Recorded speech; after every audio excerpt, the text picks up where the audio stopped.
Asthma यानी कि दमा रोग में दी जाने वाली दवा दो तरीके से दी जाती है। एक ओरल मेडिकेशन के तौर पर, दूसरा इनहेलर के तौर पर। ओरल मेडिकेशन के तौर पर जो दवाई दी जाती है उसमें इटोफाइलिन, थियोफाइलिन या फिर ओरल कोर्टिकोस्टेरॉइड होते हैं, जबकि यही दवा साल्बुटामोल या फिर कोर्टिकोस्टेरॉइड ओरल की बजाय इनहेलर के तौर पर भी दी जा सकती है। यहाँ देखते हैं इन दोनों में फ़र्क क्या है।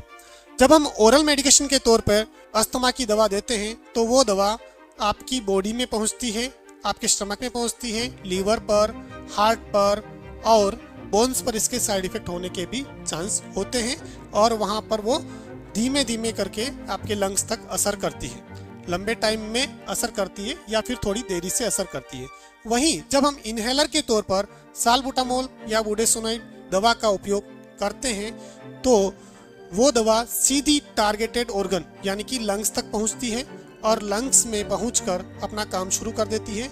यहाँ पर दवा की कम मात्रा की भी आवश्यकता होती है। इस चीज़ को अगर हम ऐसे समझें कि ओरल मेडिकेशन जो है अगर लंबे समय तक दी जाए तो वो नुकसानकारी हो सकती है और उसका प्रभाव धीमा होता है और ज़्यादा प्रभावशाली नहीं होती है, जबकि इसको हम यूँ समझें कि अगर यही दवा इनहेलर के तौर पर दी जाए तो वह लंबे टाइम तक देना सुरक्षित होता है और वो प्रभावशाली भी होती है।